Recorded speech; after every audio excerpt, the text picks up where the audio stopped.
Hello friends, नमस्कार। स्वागत है आपका यूट्यूब चैनल पर एक अनदर वीडियो।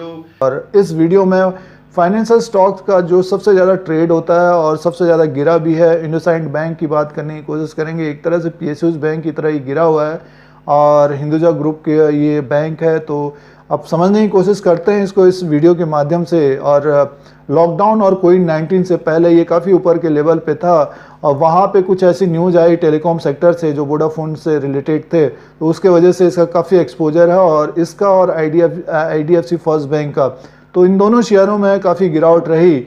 अब बैंक निफ्टी ऊपर की तरफ जाने की कोशिश कर रहा है और टेलीकॉम सेक्टर ऊपर की तरफ जाने की कोशिश कर रहा है। अभी तक आपने चैनल को सब्सक्राइब नहीं किया तो सब्सक्राइब कर सकते हैं। आप लोगों को यूट्यूब की तरफ से नोटिफिकेशन मिलेगा और इंडिया का जो शेयर मार्केट है, स्टॉक मार्केट है, उसका अपडेट एनालिसिस सारा कुछ लेटेस्ट देने की कोशिश करते हैं। वोडाफोन जो है ऊपर की तरफ जाने की कोशिश कर रहा है, यानी मीन्स कंपनी बची रहेगी, तो ये स्टॉक भी ऊपर की तरफ जाता हुआ दिख सकता है आपको।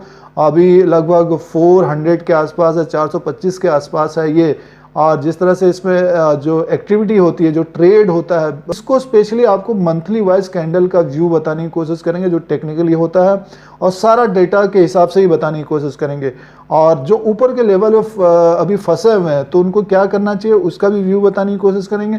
तो पूरा वीडियो देखिए, और जिससे आपको इंडसइंड बैंक के बाद इससे आपको आने वाले दिनों में इस बैंक में किस तरह का ट्रेड हो सकता है वो बताने की कोशिश करेंगे। और कुछ शेयरों के जो जून में अगर फाइनेंशियल सेक्टर में अगर कारोबार कर रहे हैं तो उन शेयरों को जो देखने की कोशिश करिएगा। जो फंसे हैं तो होल्ड करने की कोशिश करनी चाहिए। या तो ये देखिए, ये ट्रेड में हो रहा है। इसमें जो देखिए, इसमें मोस्ट एक्टिव कॉल है 430 का और मोस्ट एक्टिव पुट है 400 का। ये जून का है, 25 जून 2020 को। तो यानी मीन्स 30 पॉइंट का इसका अप डाउन होता है। देखिए 400 का एक तरह से सपोर्ट मान के चलिए, अगर 430 से ऊपर की तरफ निकलता है तो तेजी होती हुई दिखेगी आपको। और ये भी 425 के आसपास है, तो मान के चलिए कि ये 470 इसका बड़ा हडल बना हुआ है। उसको आपको चार्ट के अनुसार अभी दिखाने की कोशिश करते हैं। और काफ़ी वोलेटाइल स्टॉक है, ये एक बात ध्यान में रखिएगा आप। और बहुत गिरावट हुई है, जैसे पीएसयूज बैंक गिरे हैं उसी तरह से ये गिरा है। तो संभावना पूरी है कि ये लमसम 500 तो टच करना चाहिए, जिस तरह से बैंक निफ्टी ऊपर की तरफ जाने की कोशिश करे। आइए चार्ट के अनुसार देखने की कोशिश करते हैं। सबसे पहले इसका जो एनालिसिस कर रहे हैं, ये चार्ट आपके सामने लगा हुआ है और इसको टेक्निकली देखने की कोशिश करेंगे और मंथली देखने की कोशिश करनी चाहिए। क्योंकि आप अगर इसमें ऊपर का टारगेट बताने की कोशिश करेंगे तो आप ये ना सोचिएगा कि इंट्राडे में ये भाग जाएगा या हफ्ते भर में भाग जाएगा, इस तरह का नहीं होगा। बट ये है कि अगर बैंक निफ्टी 21,000 से ऊपर की तरफ 22,100 या 22,200 के ऊपर अगर क्लोजिंग देता है तो बैंक निफ्टी में बहुत तेजी से ऊपर की तरफ जाता हुआ दिख सकता है। जो अगर आप अभी वीडियो देख रहे हैं तो ये आने वाले दिनों में आपको दिखेगा। फिलहाल बहुत सारे लोग ये भी सोच रहे हैं कि इतनी दिक्कतें हैं, अनलॉक अभी चल रहा है, बहुत सारे बड़े कंपनियां चला रही हैं, बड़ा बड़ा ग्रुप ये कहने की कोशिश कर रहे हैं कि 72 दिनों के जो लॉकडाउन हुआ है उसके वजह से इकोनॉमी काफ़ी नीचे की तरफ है। तो उसमें एक बात आप लोग बताने की कोशिश करते हैं, जो लगभग 20 लाख करोड़ का लमसम मान के चलिए 10-12 लाख करोड़ एक्स्ट्रा दिया है गवर्नमेंट ने, इसके वजह से मार्केट ऊपर की तरफ जाने की कोशिश कर रहा है। बट आने वाले समय लगभग Q1 और Q2 उसमें आपको फिर कुछ कमी पेशी दिखेगी, तो उसके अनुसार नीचे आते हुए दिख सकते हैं फाइनेंशियल स्टॉक। फिलहाल इंडसइंड बैंक को देखने की कोशिश करते हैं। अगर हम 422 में इसको पकड़ें तो ऊपर का टारगेट कहाँ होगा, मीन्स ऊपर कहाँ तक जा सकता है और डाउन में कहाँ तक आ सकता है, उसको देखने की कोशिश करते हैं। देखिए ये है मंथली चार्ट है, डेली वाइज का एक नज़र देखने की कोशिश करते हैं। देखिए डेली वाइज में क्या होता है, देखिए ये है आपका डेली वाइज जो कैंडल बने हुए, लगातार ग्रीन कैंडल बने हुए, फिर एक करेक्शन आया, फिर ये ऊपर की तरफ जाने की कोशिश कर रहा है। और इसमें जो गिरावट आई थी लमसम देखिए ये 230-240 तक आया था, तो ये गया था उसके बाद 537। तो आने वाले दिनों में अगर बैंक निफ्टी 21,000 के आसपास रहता है और टेलीकॉम सेक्टर का जो अभी चल रहा है, जो शेयर्स ऊपर की तरफ चल रहे हैं, स्पेशली वोडाफोन और एयरटेल, स्पेशली वोडाफोन, तो उसमें से इंडसइंड बैंक आपको ऊपर की तरफ जाता हुआ दिख सकता है। इसका ऊपर का टारगेट आप मान के चलिए, अगर ये लमसम ये 2-3 बार ऊपर की तरफ गया, 470 से 480 की तरफ अगर क्लोजिंग देता है तो मान के चलिए ये एक टारगेट हो सकता है। ये कैंडल आपको दिखाने की कोशिश करते हैं। देखिए ये कैंडल है आपका 540 डेफिनेटली ये 540 तक जाने की कोशिश करेगा। अब आपको मंथली वाला दिखाने की कोशिश है, एक्चुअल में उसमें ज़्यादा चार्ट में समझ में आता है। देखिए ये कैंडल बने हुए हैं, अब ये यहाँ से गिरा लगभग 2000 के आसपास से लगातार गिरा, फिर ऊपर की तरफ लमसम यहाँ पे आया। यहाँ पे एक खबर आई कि टेलीकॉम सेक्टर में काफ़ी इनका एक्सपोजर है। उस वक्त वोडाफोन आइडिया की जो बर्बादी हो जाएगी और ख़त्म हो रही है, तो तमाम सारे आपने देखे होंगे उसमें सारे मेन स्ट्रीम मीडियाज़ में भी, और जिसकी जितनी नॉलेज थी, जिसका जितना उस वक्त कैपेसिटी थी और जितना जिसका रिस्क था, उस वक्त उन लोगों ने लिया भी था। और पिछले 6 महीने से वोडाफोन आइडिया में काफ़ी अच्छा कमाई भी हुई, बट अब जो लंबे समय के लिए जिन्होंने लिया था उनको काफ़ी अच्छा रिटर्न भी मिल रहा होगा। और रीज़न ये है कि वोडाफोन बात करने की इसलिए है क्योंकि इसका टेलीकॉम सेक्टर में जो एक्सपोजर है उसी की वजह से इसको गिरावट आई। तो ये पॉइंट आप लोगों को इसीलिए बताने की कोशिश है, इसीलिए डिटेल बताने की कोशिश। अब उन सेक्टरों में तेजी हो रही है तो इंडसइंड बैंक में आपको ऊपर की तरफ जाता हुआ दिख सकता है। अब देखिए चार्ट में लगातार इस तरह से ये फिर गिरता हुआ, और यहाँ पे लॉकडाउन कोविड-19 की वजह से फिर इस तरह से गिरता हुआ आया ये। और फिर उसके बाद आप देखिए ये लमसम आप मान के चलिए ये जो मार्च का महीना, उसके बाद ये गिरते गिरते देखिए ये मार्च के महीने में ये कैंडल बना हुआ है, लमसम 230 तक आ गया। सपोज हम इसको 422 में यहाँ पे लेते हैं, तो हमें देखिए सबसे पहले तो इसका जो ऊपर का टारगेट होगा लमसम में होगा ये 480 तक का हो टारगेट होगा।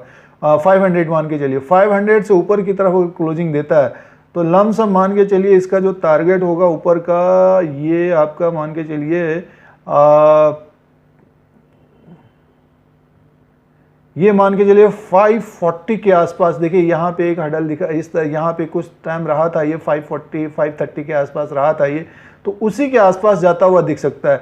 अगर 530 से ऊपर क्लोजिंग आती तो एक जंप आ सकता है इसमें बहुत तेजी से 600 का। तो काफ़ी व्यूअर्स इसको पूछने की कोशिश कर रहे थे कि ये 500 के आसपास जा सकता है, तो डेफिनेटली ये स्टॉक ऊपर की तरफ जाने की कोशिश करेगा। वैसे फाइनेंशियल स्टॉक्स में थोड़ी सी दूरी बनाए हुए हैं लोग, बट बहुत ज़्यादा शॉर्ट भी हुए हैं अब।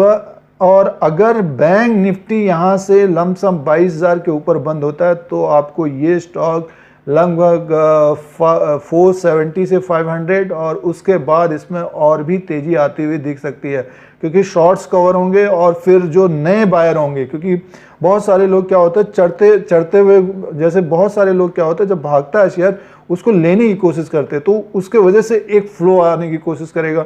और जो शॉर्ट किए हुए हैं, जो बोरो लेकर के करते हैं, उनको एक लेने की कोशिश करेंगे, क्योंकि बहुत सारे ऐसे रिटेलर होंगे 500 के आसपास से फिर वो अपना हैंड लूज कर जाएंगे, यानी मीन्स हटना चाहेंगे, क्योंकि उनको नुकसान होना स्टार्ट हो जाएगा। अगर शॉर्ट है कोई, सपोज आपने 400 पे शॉर्ट कर दिया, तो ज़्यादा से ज़्यादा आप 100 पॉइंट मान के चलिए कि जिनके पास पैसा है, जो ज़्यादातर 2% या 4% में निकलने की कोशिश करते हैं, जो थोड़ा सा लंबा सोचते हैं कि नहीं अब ये गिरेगा ही गिरेगा, तो वो 500 के आसपास या 470 के ऊपर ही वो शॉर्ट कवर्स करेंगे। और कुछ बड़े वाले होते हैं जो शॉर्ट्स में ही बिलीव करते हैं, तो हो सकता है फिर 500 के बाद वो भी एक प्लस में आना स्टार्ट हो जाए, मतलब मीन्स वो उसको शॉर्ट को कवर करें फिर प्लस करके चलें।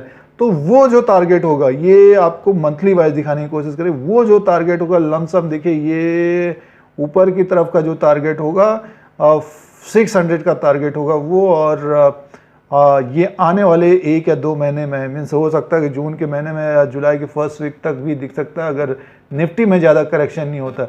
ये तो ऊपर का टारगेट होगा। देखिए ये 530 से ऊपर की तरफ क्लोजिंग देता है, तो लमसम मान के चलिए जो मेरा व्यू है वो 600 तक का है। उसके बाद फिर देखने की कोशिश करेंगे, और भी तेज़ हो सकता है 600 के ऊपर, तो फिर 500 के ऊपर अगर क्लोजिंग देता है तो बहुत तेज़ी से ऊपर की तरफ जाता हुआ दिख सकता है। और इसका डाउन साइड का देखने की कोशिश, देखिए सबसे पहले RSI देख लीजिए आप।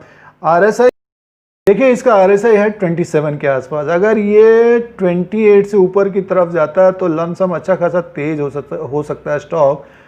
डेली वाइज में RSI लमसम मान के चलिए अभी 49 के आसपास, इसका हाई है डेली वाइज में मान के चलिए 70 के आसपास। तो अभी स्कोप है ऊपर की तरफ जाने का, तो RSI में भी अच्छा खासा ऊपर की तरफ जा सकता है। सबसे पहला टारगेट देखिए डेली वाइज में तो ये ऊपर की तरफ ही चल रहे हैं, तो मंथली वाइज में जो मूविंग एवरेज है काफ़ी ऊपर की तरफ है और ये 900 तक का दिखा रहा, बट ये है कि 600 तक का एक ऊपर का टारगेट होना चाहिए इंडसइंड बैंक में, और जो अभी 422 के आसपास लेना चाह रहे हैं। जो ऊपर का जो टारगेट बताने की कोशिश कर रहे हैं उसमें आपको जो डिलीवरी वाइज करते हैं, जैसे अगर फंसे भी हैं आप तो होल्ड करने की कोशिश करनी चाहिए। लमसम आप 500 से 600 वालों को तो होल्ड ही करना चाहिए। जो ऊपर के लेवल पे फंसे हुए हैं तो देखते हैं आने वाले, अगर लेवल पे फंसे हैं तो उनको तो फिर अभी दिक्कत रहेगी, बट अभी ऐसा ये एक व्यू है। और इसमें डाउन साइड में अगर आप देखेंगे तो लमसम मान के चलिए 300, अब बहुत नीचे की तरफ तो ये कैंडल का जो ये लो बना हुआ है 250 तक का, बट ऐसा लग नहीं रहा। अभी 300 तक का ये एक सपोर्ट अच्छा खासा होना है, 370 से 330 तक का एक सपोर्ट अच्छा खासा होना चाहिए इसको, और ऊपर का ही एक टारगेट जाने की कोशिश करना चाहिए। ये अभी ग्रीन बनाया है, फिर इसने मई में रेड बनाया, अब ये ग्रीन बनाने की कोशिश कर रहा है। अगर यहाँ पे एक डॉजी टाइप का होता है तो जुलाई में आपको तेज होता हुआ दिख सकता है। देखना पड़ेगा किस तरह का कैंडल बनता है ये, और इसीलिए मंथली वाइज देखने की कोशिश की जाती है। तो फ्रेंड्स, ये इंडसइंड बैंक का आप लोगों के लिए टेक्निकली व्यू था कि ऊपर की तरफ का टारगेट अगर 500 से ऊपर की तरफ क्लोजिंग देता है तो ये लमसम 100 पॉइंट ऊपर की तरफ जाता हुआ दिख सकता है, और नीचे की तरफ का लगभग 370 से 300, और इस तरह की रणनीति आप कर सकते हैं। लमसम अगर लोअर लेवल पे खरीदना चाहते हैं तो इसके आसपास भी आपने खरीदा है तो होल्ड करने की कोशिश करनी चाहिए। और अगर आपको ये YouTube चैनल इंडिया डीलर्स देखना है तो सब्सक्राइब और बेल आइकन को प्रेस करिए। आप लोगों को इसी तरह से इंडिया का जो शेयर मार्केट है, स्टॉक मार्केट है, उसका अपडेट एनालिसिस सारा कुछ लेटेस्ट देने की कोशिश करते हैं। फिर कोई नया वीडियो लेके आएंगे। आज के लिए इतना ही, धन्यवाद।